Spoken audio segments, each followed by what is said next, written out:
My name is Bruce Tolleen, and I'm an alcoholic.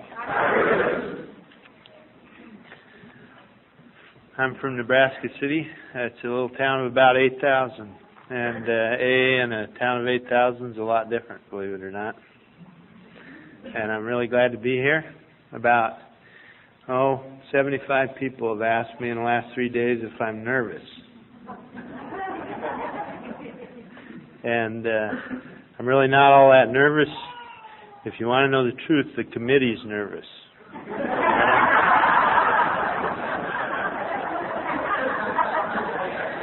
Think about it. They took your money, paid for my plane ticket, my hotel room, my meals. So they're the ones that are really wondering if this whole thing's going to work out. And it's really, in order, my idea of it working out would be that that somehow between now and the time this ends is that we're successful at communicating. And the problem with that is that I grew up on ranches in western Nebraska, riding horses and listening to Jimi Hendrix. And, so it's possible that we may see things differently.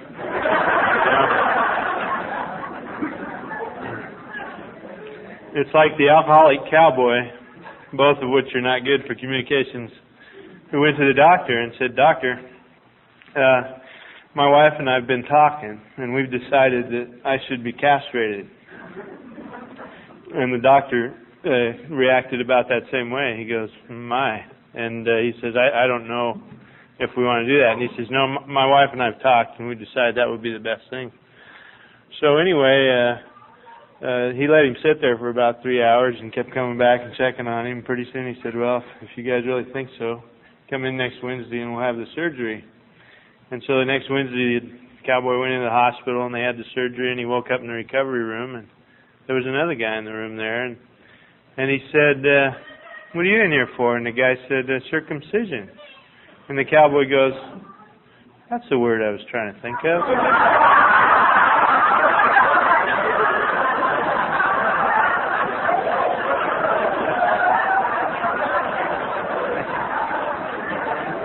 See,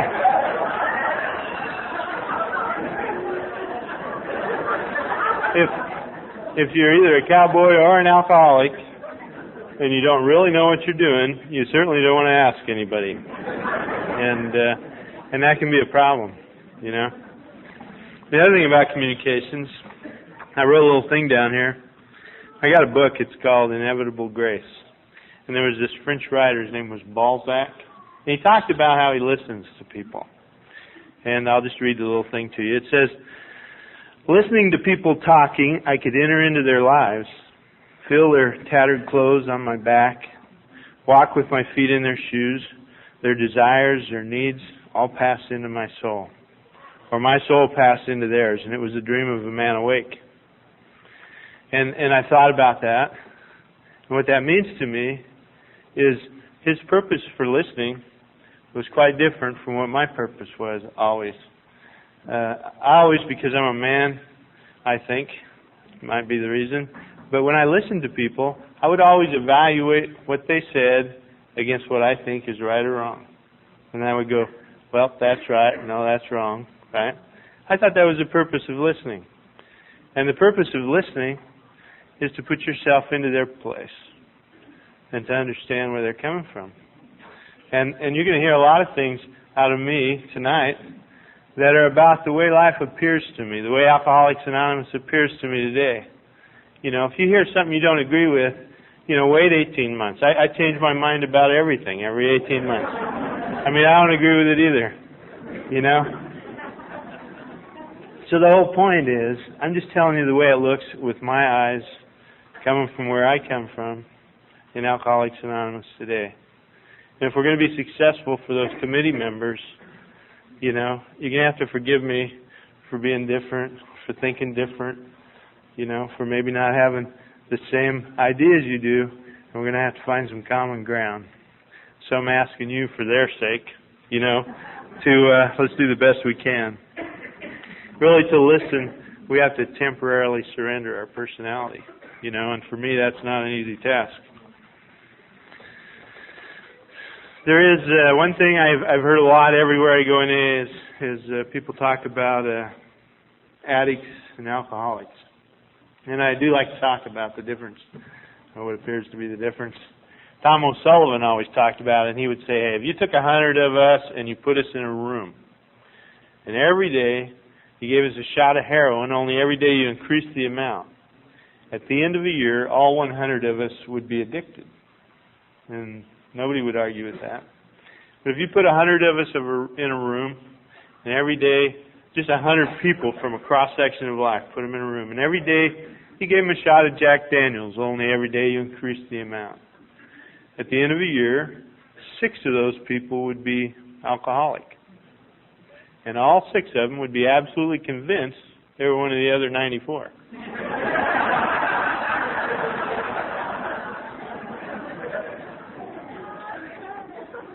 And just to go on, because I know that I'm not an addict, because I could never use drugs the way I would have to be a good addict, I think. And just to describe, I was a cowboy. I grew up on ranches, riding horses, but I'd go into town to Alliance, and I went to high school there. They boarded me out, and I met them boys at the Catholic school, and I was a Catholic, but yeah. And those boys taught me how to smoke pot, So you try to picture this circle of hippies and one cowboy sitting there and passing this big fat joint around.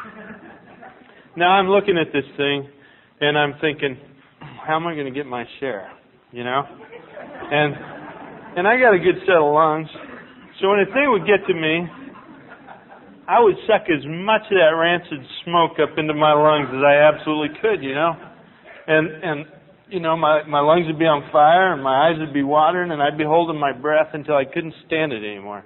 And I'd finally cough and blow snot out of both nostrils. Yeah.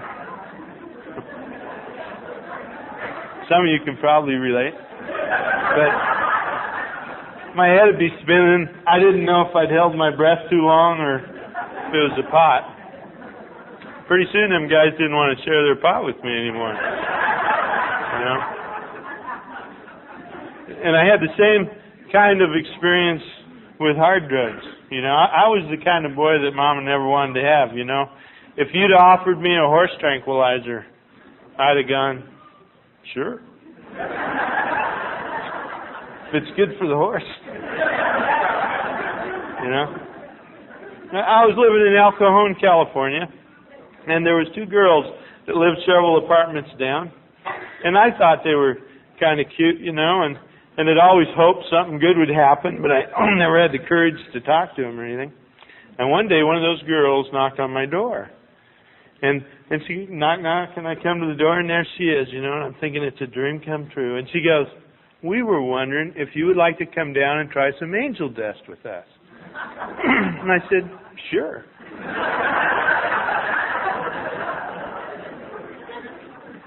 So they took this little joint, and they sprinkled this dust on it, and I'm sitting there thinking, that's awful small for 3 of us, And so they pass it around, and these girls take a tiny little hit, and I suck half that thing up, pass it on, and after twice around, it's gone. I'm thinking, well, now what are we going to do? And first thing you know, I'm sitting there, and my heart's starting to race a little bit, and I'm thinking, well, probably the dust. I should be calm. And so I'm sitting there trying to calm down, and then first thing you know, I can hear my heart beat, and then usually you can't hear it, and it's banging away, and I'm sitting there and I can kind of hear my blood rushing through. And so I made the mistake of looking down at my shirt, and I could see that my shirt was moving, and Once I looked at it, I couldn't take my eyes off of it, And before you know it, it was getting out into the room and getting back into my chest. And I settle down now.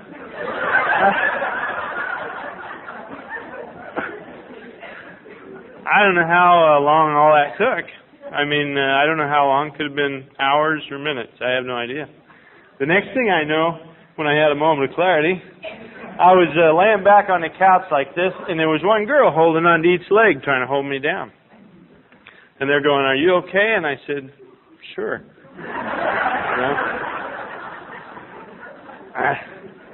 So I thought, I better go.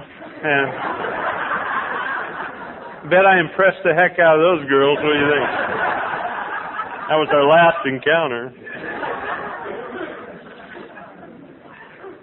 So basically, the way I look at it, you have to have a modicum of intelligence to be an addict. And I just don't have the ability to moderate, if you know what I mean. So why am I an alcoholic? That was something I just could never figure. Never really understood. And, I realized I was an alcoholic before I ever knew why, which is odd, And a lot of the senior executives in AA talk about alcoholism, and I've listened, and the big book talks about it, and they say Alcoholics Anonymous is a disease, and it affects you in three ways. It affects you physically, mentally, and spiritually. And physically, talks about in the chapter We Agnostics, says if when you drink, you can't always control the amount. Okay? And I can understand that. And also in the doctor's opinion, it talks about the phenomenon of craving. And the truth is, once I started drinking, I didn't always know what was going to happen. I was in Vallejo, California one time. Our submarine was in the shipyard. And it was a Saturday morning, and I was drinking beer and watching cartoons.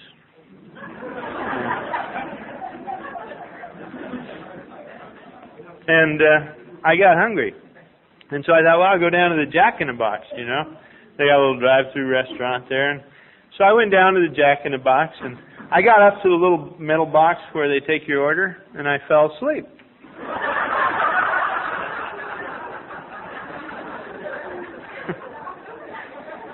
You can laugh now, but the next thing I knew, there was a policeman shaking me by the shoulder, and I looked in the mirror, there was a whole line of cars behind me. And I thought, well, this is not what I intended. It was a few years later, I was in Bellevue, and I was out drinking at this nightclub, and I fell asleep while I was walking. And I woke up in a trailer house in La Platte, Nebraska. I had never been there before. And when I woke up, I was laying on my side on the bed. And there was a German Shepherd laying there. Yeah. Now, you guys, a lot of thoughts run through my mind. And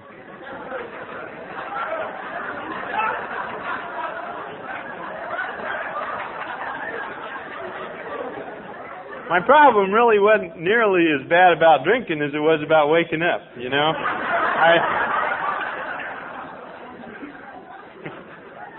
So when I drank, the point is, I didn't always know what was going to happen.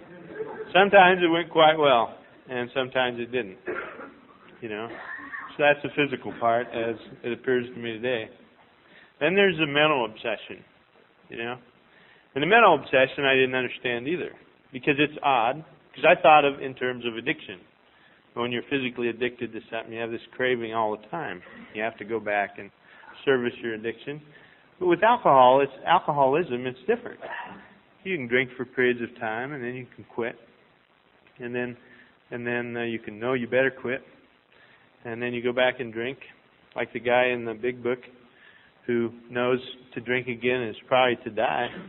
And then he's at this restaurant or whatever, or a tavern, and decides he'll have a shot of scotch in his milk, which I can't fathom. But what I couldn't fathom was, how could this guy take a drink and not know he's an alcoholic? I couldn't fathom that. But I can fathom this. It's like, but I can also fathom that now. I've learned since. But when There was a time, for instance, when I have a daughter who's 26 now. When she was a year and a half old, she come from a previous marriage, and she was a year and a half. We were living out in Chula Vista, California. We had apartments with a swimming pool, and I wasn't very happy in my life. I didn't really like being in the Navy. I really didn't have a very happy marriage, you know. But I loved being a daddy. And I would take that little girl down to the pool every day after work. And I could take her, she trusted me so much at that point in time, I could take her little arms and wrap them around my neck. And I could dive into that pool at one end and swim underneath the water the whole length of the pool, and she would go under with me and come up on the other end. People used to be amazed she trusted me that much. It was a year and a half later, we were in Vallejo, and I was at a bowling alley, and I know I was drinking. And I was playing with her, and I took her in my hands like that, and I threw her up in the air. And my coordination was bad because of my drinking, and she flipped over my thumbs, and she landed straight on her face on the hardwood floor. And it drove her teeth up into her gums. It was the last time I ever picked her up. And I remember standing there and feeling like an animal, feeling despicable. Everyone probably was looking at me. I felt like they were, like maybe they are tonight. And I've always often thought since, you know, this really epitomizes alcoholism. The last person in the world I wanted to hurt was her. Last person in the world. And you always end up hurting the people you don't want to hurt with alcoholism. That's the way it works, you know. But I never knew that. But I knew that it happened because of drinking. I didn't know that I was an alcoholic, but I knew that it happened because of drinking. And I made a decision not to drink. And I made that decision with all the earnestness that I could ever possibly have. You know, it broke my heart what happened. And it was a short time after that, they were gone out of my life.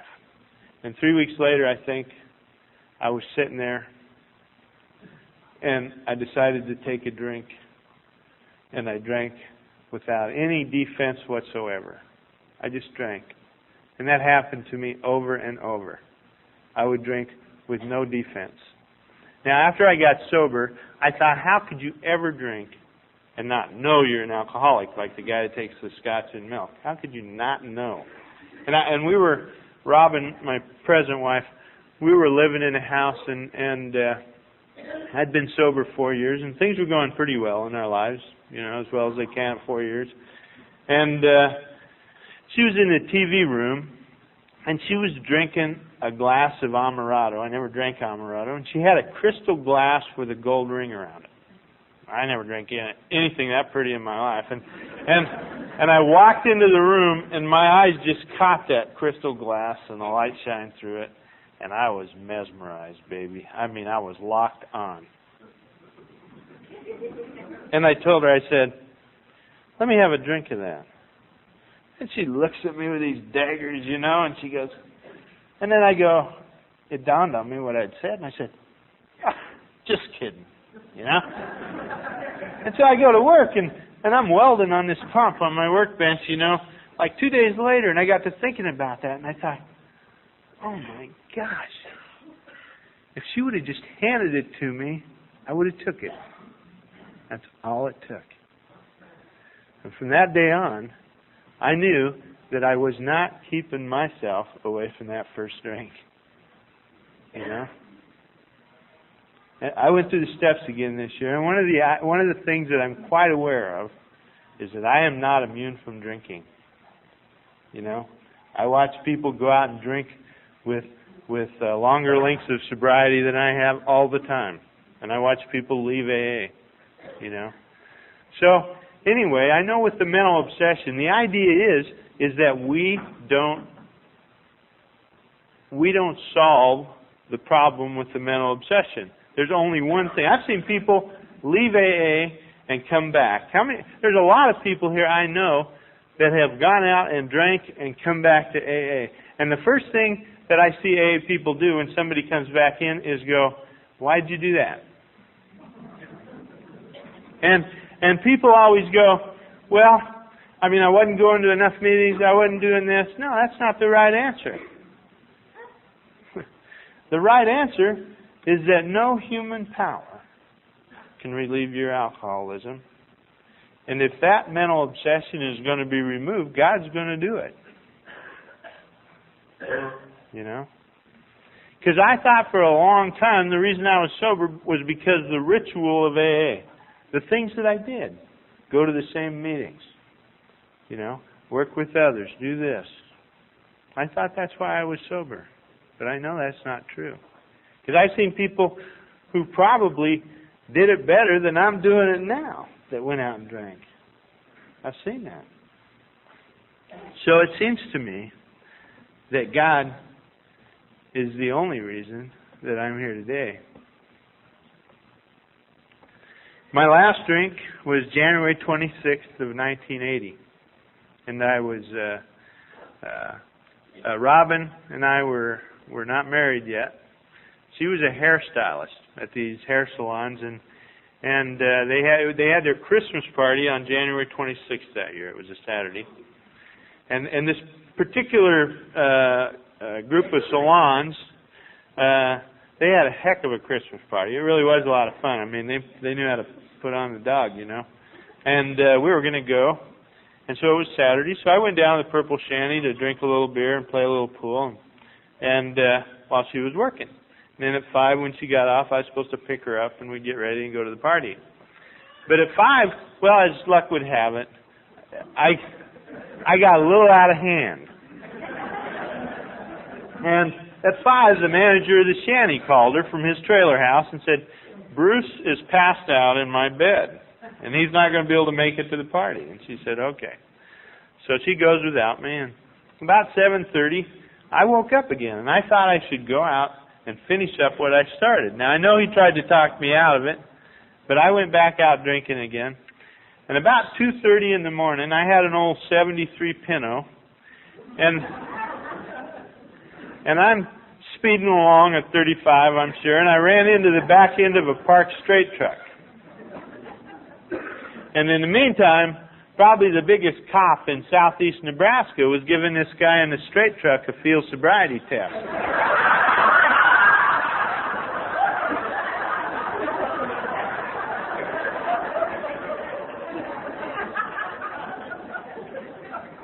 Now, I always thought, if I was that guy, I'd have been very happy about that.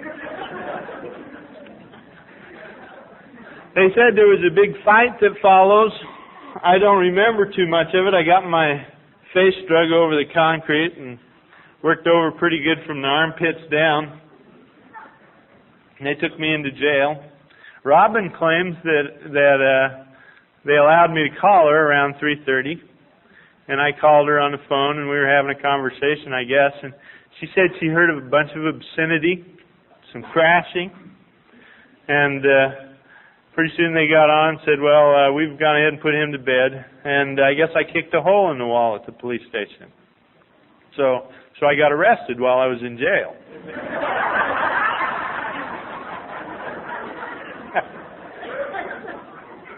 Wino Joe, that used to be one of his 20 questions. Have you ever been arrested while you were in jail? Have you ever woke up in bed with a circus midget? He was funny. But anyway, I woke up the next morning, and believe me, I was hurting, but I'd been beat up before, and I get a DWI about every year.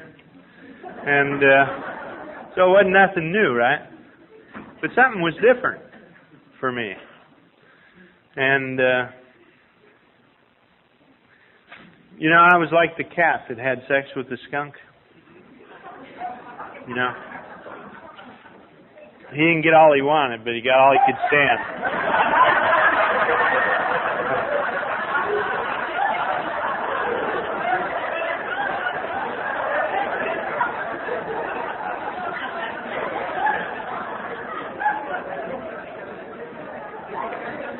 You guys are rowdy out here in the East. I'm impressed. No, really. I mean, I'd gone just about as far as I was willing to go. The only problem was, well, actually, when I woke up that morning, I knew beyond the shadow of a doubt I was an alcoholic. Now, I'd had a lot of people that had discussed that with me, my mother,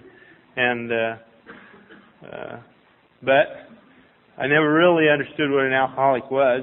I knew I didn't drink all the time, but for some reason that day, I knew that I was an alcoholic. On the downside was I had never known anybody in AA, nobody that went to treatment. I had no idea that there was a solution. So that's kind of a rough spot to be in.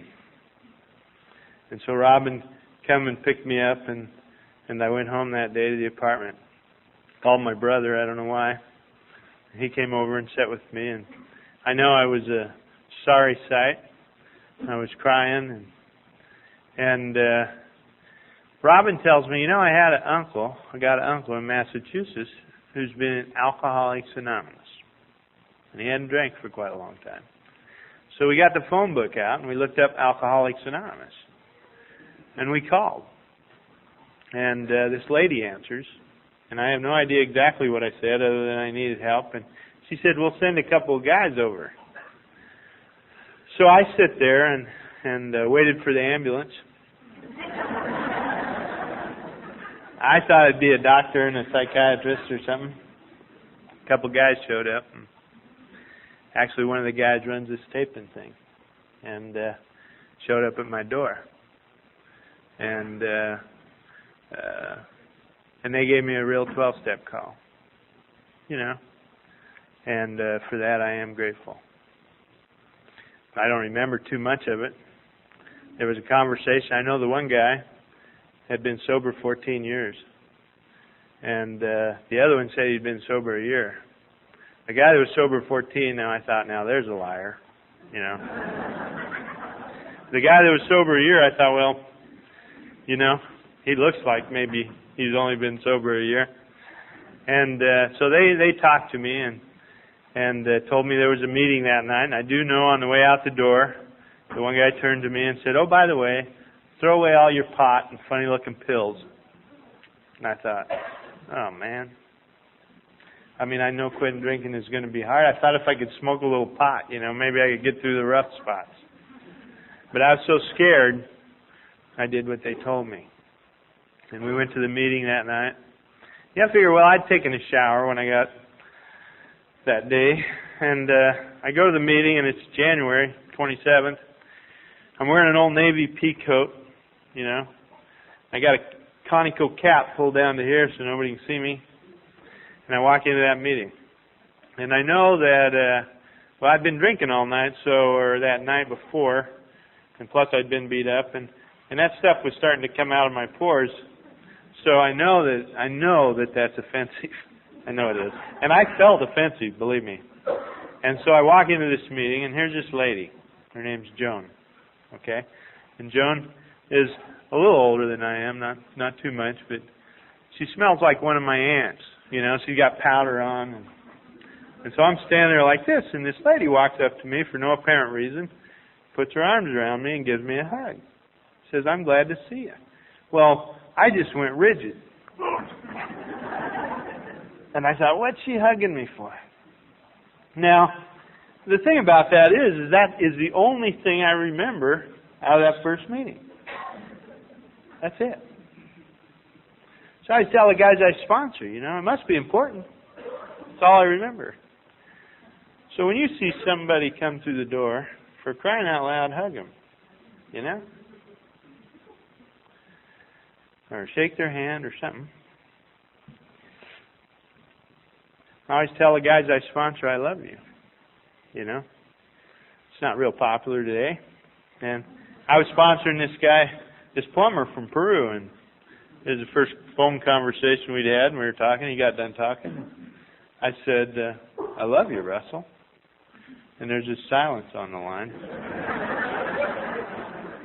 Pretty soon he goes, I appreciate that.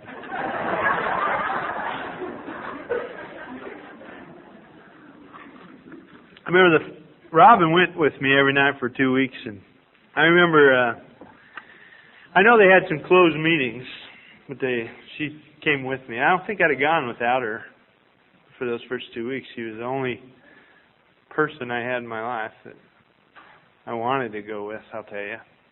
And nobody told her to leave. And I appreciate that. I remember the third meeting we went to. It was at this place called the Columban Fathers. And there was this lady there that was leading the meeting. And there was probably 11 people there. And she goes, "Tonight the meeting's going to be on sex." Well, Robin and I were not in shape for that, I'll tell you. We were like... And so we were up going to the bathroom hoping they would get by us, before we got there. And then when they finally got around to her, Robin said, "I'm with him." And this was the only meeting I never cried at, I think, for the first 3 weeks. I was just too frightened. And they called on me, and I said, "Well, my name's Bruce, and I don't know what to say about sex. I like it." I thought, what's AA about? I just couldn't get it, and all the people would get together after the meetings and talk, and they was talking about you, how they do. I've always said I'm like the guy who goes to the football game, and when the players get in the huddle, I think they're talking about me, And I thought AA was... I didn't know what it was, honestly. I had no idea. But anyway, then there's the other part. I talked about physical and mental. Then there's spiritual. And I had no idea about that. But it stands to reason anybody who lives the way we do is going to have a spiritual problem. Or it might be caused by a spiritual problem, but there's a connection. On page 52 in the big book, it describes the symptoms of people who have spiritual problems. Now, people who have spiritual problems have these symptoms irregardless of whether they're alcoholic or not. What it says is we're having trouble with personal relationships. Okay? Now, I really didn't know that till after I got sober. I'd been sober going to meetings for a while, and I'm laying in bed one night asleep, and for some reason I woke up. And I opened my eyes and I looked, and Robin was standing over me with a clock radio, and she was going to bash my head in. And I don't even know what was wrong. I was having trouble with relationships. I didn't know the first thing about them. I'd only ever had one friend at a time, and it wasn't very long before we couldn't stand each other, and then I'd go find another poor sucker. And so I didn't know. The other thing was that we couldn't control our emotional nature, Now, I've always had a problem with anger. And over the years, in Alcoholics Anonymous, anger has caused me, or has been contributed to my actions when they were very inappropriate. For instance, I have children. I can remember taking my 6-year-old son, grabbing his little arms, and being so angry, my face would be red, the blood veins would pop out of my neck, and I'd just be losing it. And the thought would come to me, what the hell is wrong with me? What is wrong with me? He don't deserve that, And I could do nothing about my anger. My anger, it ain't like I could get up in the morning and say, I'm going to be slightly depressed till about 10:30. Then I'm going to go into a mild state of euphoria for the rest of the day. My emotions visited me when they wanted to. I couldn't control my emotional nature, and I still can't. Any more than I can stay away from drinking. There's something about anger, for me it's power. Because it was probably great for cavemen, if you had to get away from a dinosaur or something. And it did get me out of some situations at times that I was petrified in. If I could get angry enough, I could mobilize myself, But the trouble is, most of the time, especially today, it causes great harm in my life when I get angry. And it still embarrasses me. It's the number one reason I've had to make amends to my children, I don't know how many thousand times. Today when I go to my children and I go, I know my anger was inappropriate, they go, yeah, we know. I mean, I know you're not supposed to do that, but that's a different deal. That's got nothing to do with my anger. My anger is inappropriate. It's not right for you.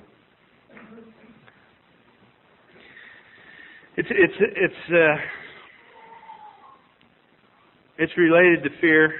Guys are not real perceptive about what's going on inside, you know. Women seem to be a little more spiritually fit or something. I mean, from the get-go. They kind of know what they're feeling. You know, I grew up watching John Wayne movies. It ain't like that guy was not in touch with his feelings, let me tell you. You know, John Wayne didn't cry. And my dad was a cowboy, and he didn't cry. You know. And he wasn't afraid that I could ever detect. And I thought I was a coward all the time. You know. So I don't know. I'd also learned somewhere along the line that women will hurt you. I knew that was true. And we were in this marriage, and I was sober and trying my best. And you know, God, it was tough. Me and Robin were having a tough time, you know. And I'd go to the meetings, and I'd talk to people, and they'd tell me, you know, you need to wash dishes. And I'd go home, and I'd wash dishes, man. And it wasn't getting any better. And I'd go, and I knew people in AA who had good marriages. And I remember thinking, you know, I know God would help me if I just knew what to do. You know, how many people in here, raise your hand, you know, how many people in here think you're agnostic? That's about the average. I don't see one hand. And the name of that chapter is We Agnostics. What do you make of that?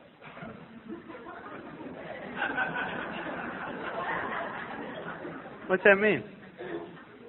How come none of us are agnostics and we got a chapter in the book that says we agnostics? Why don't it say we used to be agnostic, but we're not anymore?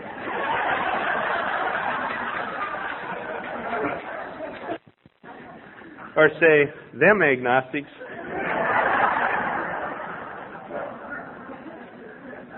I don't know. I finally figured it out. Because I didn't know what an agnostic was. And I don't think hardly anybody in this whole world knows what an agnostic is. If you tell a religious person they're agnostic, they're going to get very troublesome to deal with. I mean, and an agnostic is not an atheist. All right? It's different from an atheist. It does not mean you're an atheist. It doesn't mean you don't believe. You know? It's about your behavior. For instance, why was I over and over again having the same problem in my marriage, giving up, thinking it was getting better, then it would get worse, then it would get better, then it would get worse. And I kept thinking, I've got to do something spectacular in order to make this work.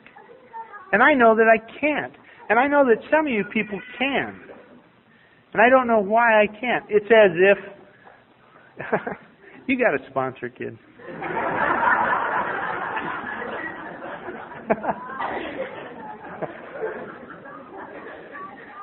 She's a beaut.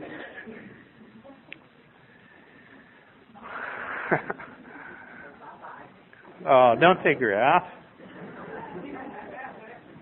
If I can't keep the floor against that kid, I'm a loser. I shouldn't even be here.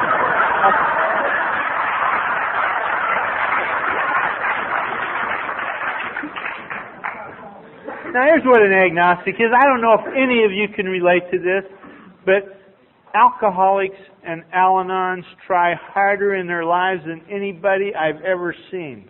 They try so hard they should bleed. I mean, they try hard. They try hard to do the right thing. We don't give up on our relationships easy, man. We try, God dang it. We try, don't we? You know? And if I'm trying to change something in my life, don't I work hard at it? I try. It would never occur to me, never, that I could ask God to do it for me, get out of the way, and He would. Never. Until. The way it happened in my marriage was I got to the point where I realized I don't have it. I cannot be a husband. I do not have what it takes. On my best day, I'll never be able to put together enough good actions in order to be a husband. I can't do it. And I thought, God, you just do what you're going to. You do what's supposed to be. I cannot do it. And I went through the steps, you know.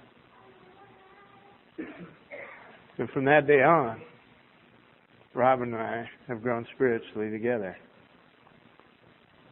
Because I finally recognized that I can't do it.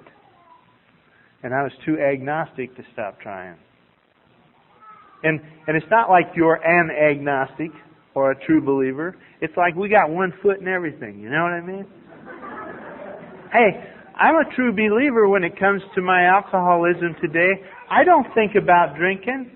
I know that I'm not immune. But I don't think about drinking. I don't worry about what I have to do to not drink today. That's pretty much been removed from my life. I know that it wasn't always that way, but it is today. I trust God with that part of my life. Today, I trust God with my marriage. When we get in a fight, I don't think it's over. I think, if I could keep my mouth shut for a while, we could talk about this. Now, that's not easy for me to do. When we were early in our relationship, Robin, when I met her, was like 95 pounds dripping wet, you know. And you know, I can remember one time we were living in a townhouse. We had a huge argument, and what she needs is space. She needs me to let her go, right? And not me. I got to get to the bottom of it. I got to solve it. I need a solution. I'm a man, right?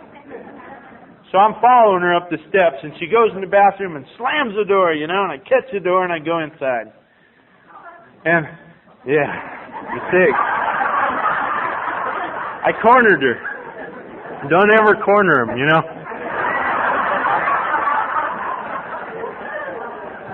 Well, I'm a pretty good sized guy. She's standing there looking up at me, and she doubles her little fist up, man, and she swings a big old haymaker like that and hits me right under the chin. I mean, it rocks my head back, and I go, whoa! And I'm looking at her, and then she does it again. She goes, wham! And I'm just like in shock, and I go, dang, honey, if you weighed 50 more pounds, you'd have killed me. And then we're both laughing. You know, I can't believe, you know. And the funny thing is, you know, love is not what I thought it was.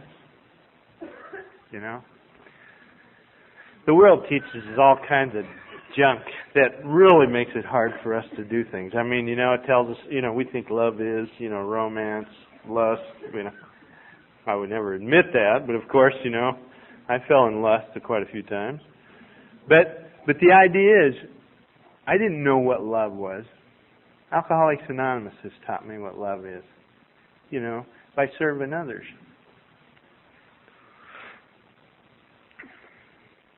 Every few years, my life becomes objectionable to me. Not because it's not good, because I become objectionable to me, because I start noticing some of the things I do and are really not all that great. And it's not that I wasn't always doing them, it's that all of a sudden it's obvious to me that what I'm doing is very self-centered. And so I get to the point where I become desperate enough. I can remember this one time, this guy from California was talking to me on the phone, and I was having trouble at work, had trouble in AA. I mean, I had created quite a controversy, you know. I mean, a huge one. And I felt like I was doing everything that I could do, you know. And I just explained it all to him. And he said, you know, you may have gone as far as your talent will take you. And I thought about that. I thought, I think you're right. I mean, I've tried everything I know how to try, and it is not getting better. And he said, maybe you ought to think about the steps again. And so I did. And once again, my life changed a little bit. And each time I've done that, and I've just started on the steps again this year. I just completed a 5th step last Wednesday. And but before I started, you know, I thought about this a lot, and I always think about it. When I was getting ready to look at the 3rd step, you know, there's a thing I have the guys do. I said, why don't you make a list of your top 10 priorities? And that's always kind of entertaining when they're new in AA. And they'll go, well, there's God, the wife, kids, job, home, family, friends, motorcycle. I say, okay. So I'm looking. I go, okay, let's see this. You got job and then family, right? Okay. You got a grandma? Yeah, got a grandma. Okay. Let me tell you something. What if you had a choice? Lose your job or we kill your grandma?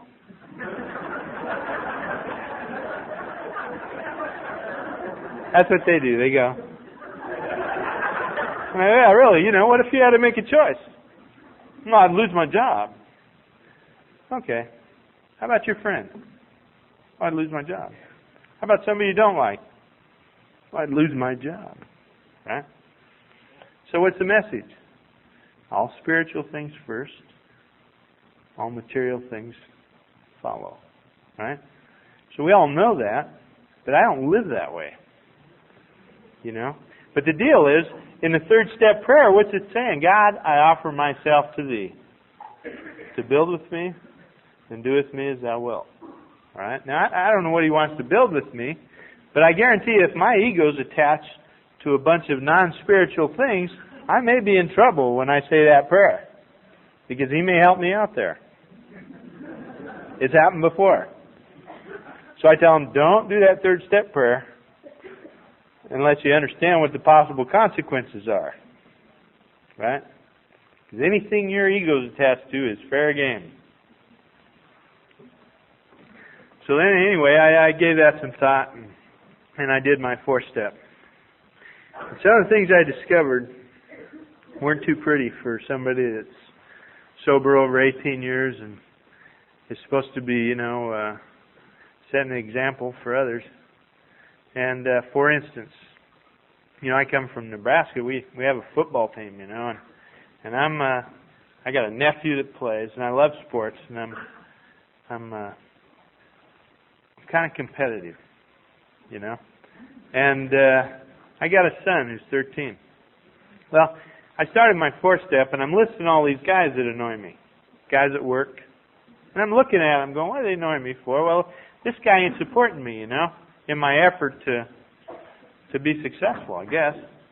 Showing a little favoritism over there. This guy here is kind of manipulative, And so I list all these guys, and I go, it all boils down to they're not supporting me for my number one cause, which is to be successful. Right? Now, I'm not really there for them. That was one thing that started to come through, is I go, I don't really care about these guys that much. I'm really trying to be successful. Then I get to looking at my dad, and then I'm looking at my son. And I'm going, okay, what's the deal with him? Now, he's 13, and my son is a great little athlete. He is. Everybody in Nebraska City talks about it. They'll tell me, man, he is really something. All sports, anything with a ball, he's really good. Okay? The one thing about him, though, that kind of bothers me, I don't say anything too much, but I know I try to nudge him in that direction, is like he'll play basketball, for instance. He'll be driving for a wide open shot, and his buddy will be standing there wide open, and he'd rather dish off to his buddy than take the shot. Just to see his buddy make it. And he don't care if he wins or loses. He comes home after a loss, and he's just the same as if he won. Makes no difference in his life whatsoever. And that has bothered me in the past. And I'm looking at this inventory, and I'm going, what's the picture here? And I'm going, what? I think the world of my perception is a world of competition where people have to prove themselves, have to get ahead, all that crap. That's what I believe, see?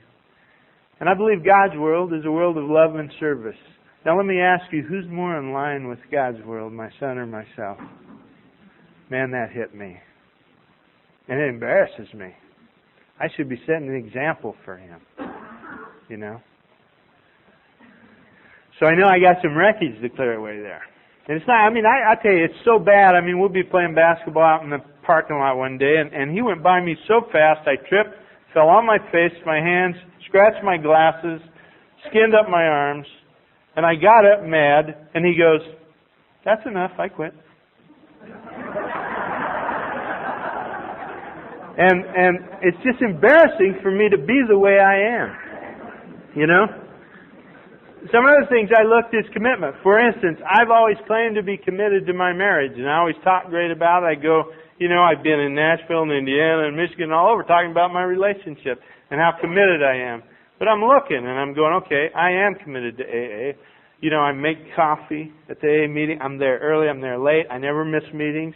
I'm focused. I'm looking for newcomers. I'm thinking about what I'm doing. I'm there to be of service. I go to work and I enjoy my job, you know. I take other people's inventories and I love it. And I go there and I think about what I'm doing, and I got guys that work for me and I try to serve them, and I get home and I want to watch TV. And I want to sit there. And I don't want to take the time to talk to my kids for a while. And you know what I saw is that I'm not committed to my marriage. What's my real priority, you know? And so I saw that and I thought, I can't do that.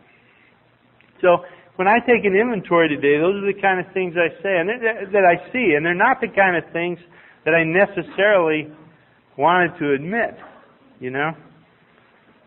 Like the work. What it boils down when I do my fourth step is there's going to be two products. One product is my defects of character. The other product is how I may have harmed others. Right? And the defects of character goes like this. When I get to step 6, it's going to be, am I willing to have God remove my desire to succeed at work so that I can be of service to others? So I can show people about love and service, even if it means less money or zip for recognition. Now, I have not yet done that 7th step. I'm going to be honest with you, I'm not there. I've been praying, you know. I want to be that person. Okay? Though I know when I'm getting close to my defects, when I know I don't want to give them up. That's when I'm getting close to something real, you know. And so I got a list of those things I've been praying on. The other thing is communications, you know, with Robin. Because like I say, women will hurt you. And they do communicate differently. And I've been studying the situation. And I come home to Robin, and it used to be like this. I would get home. Like Robin works, you know, part-time at the school. She works for someone who's not a very nice person to work for, probably. And when I come home, she'll tell me what this person did, you know. And so I just can't resist making suggestions, you know. And my ideas are not that great, but I go ahead and share them with her because I feel obligated, like I can't stop myself, you know. You don't need that part-time job, right? You know. Or, well, you just got to accept her the way she is. Now, whenever I do that, it just makes her mad.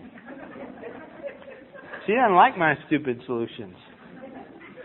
And so I listen to her sister talk to her, and she'll be explaining what happened to work, and her sister will be going, oh, I can't believe she did that to you. I don't believe it. Oh, I'll bet that was hard. You know? And I'm thinking, what's with that?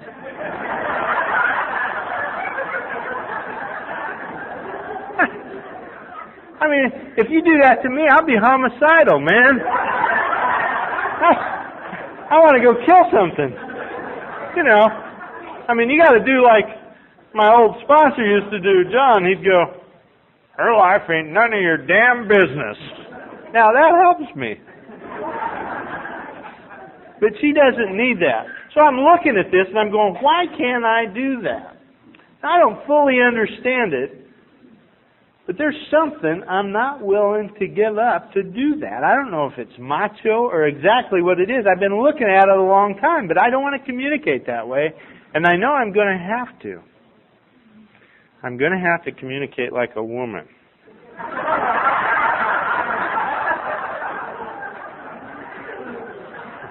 If I want to have a good relationship. And I do, believe me. So I don't know exactly what I got to give up, but I know it's something. So this 4th step's been entertaining my sponsor pretty good when I did my 5th.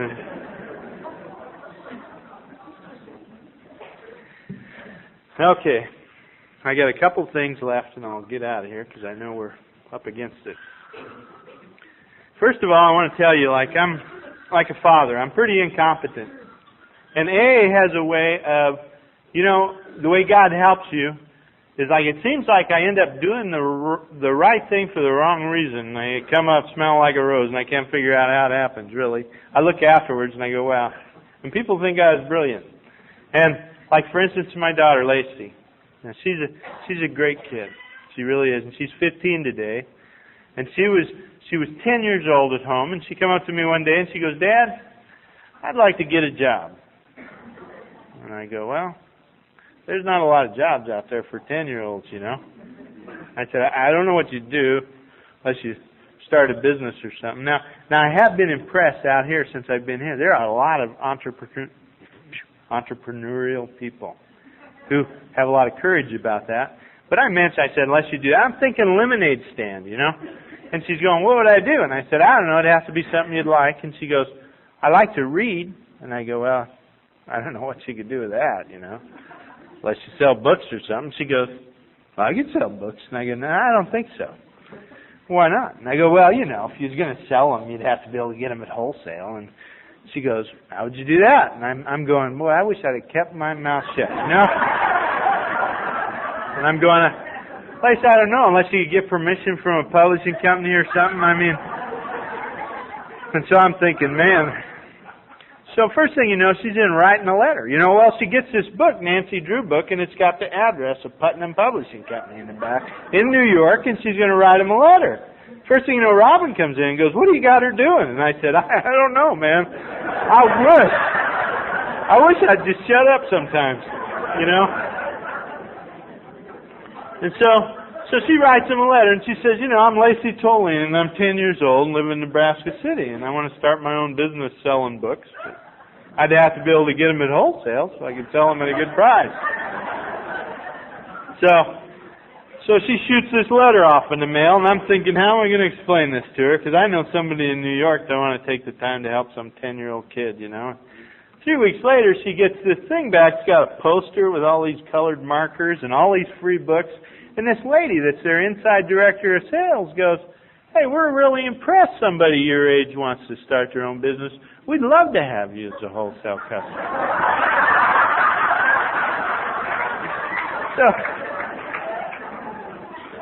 So I'm thinking, well, I better get involved here.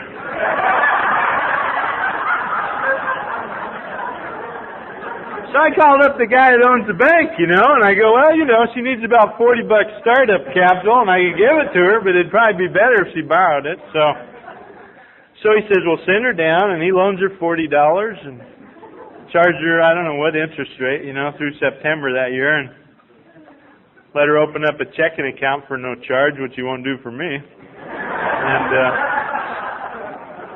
she went down and bought her some business cards. They said, Lacey's Books and Gifts, and in parentheses underneath it goes, books are a kid's best friend. She starts selling books to her friends, right? Pretty soon she runs out of friends. So I'm trying to get her to make cold calls, and she don't want to do that. And so we're talking about what kind of kid would want to do that anyway, somebody really aggressive. So she hired a couple sales associates, you know. So she's selling books, and she's paying off her debts and buying clothes and having a pretty good time. And she retired when school started. And they had her in the newspaper and in the company magazine, you know what I mean? And everybody's coming to me, hey, that was great. How'd you get her to do that? And I go, I don't know, really. I don't know. It's funny, ain't it? So I don't know, God, you know, does things for us. You know, Robin's dad, he lived out here in Washington, D.C., and he was a security police at the Senate building, and he was an Archie Bunker type guy, you know, kind of prejudiced, and he drank a lot and was kind of keep everything, you know, in the family, and he was 66, and he had a massive stroke. And do you hear something? Oh, well. It's probably my feelings or something. Anyway, he had a massive stroke, and he was just pretty much devastated by the stroke. He couldn't hardly take care of himself. He was in a wheelchair. He really couldn't do anything. He could talk. That was about it. And their house out here in Brandywine wasn't suitable, for him to live in. And Robin kept coming out and spending time with them. And so, I'm wanting Robin at home. And so I'm going, hey, Robin, we got 1,400 square foot of basement we're not doing nothing with. I'll build a wheelchair apartment if you want to bring him out. Okay, now she had a rough time growing up. And so we built this apartment and brought him out there, and him and her mom. And it was a hard thing. It was really hard.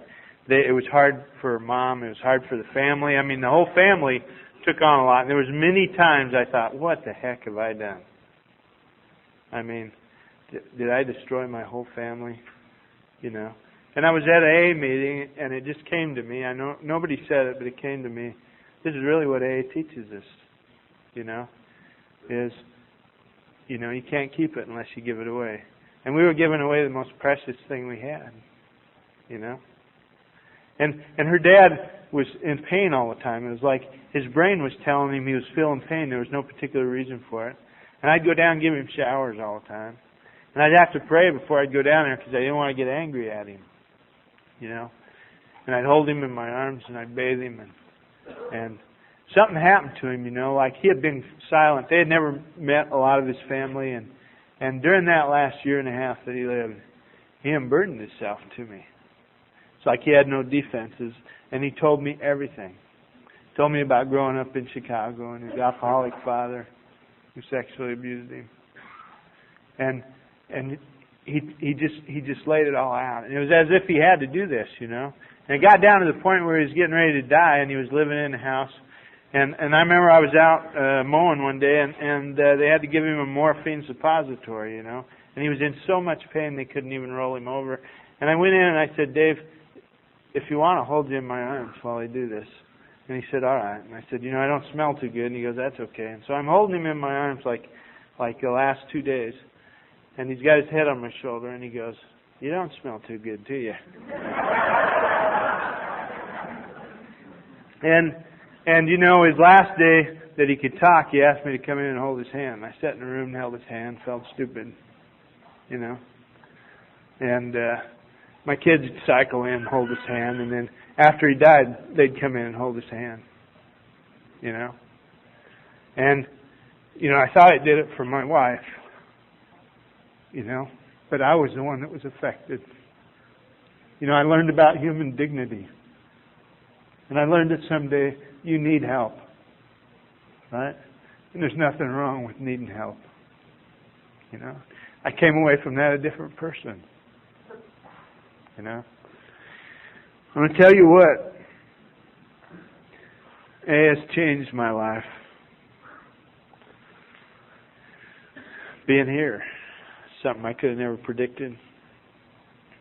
Now, it is a privilege for me to be here.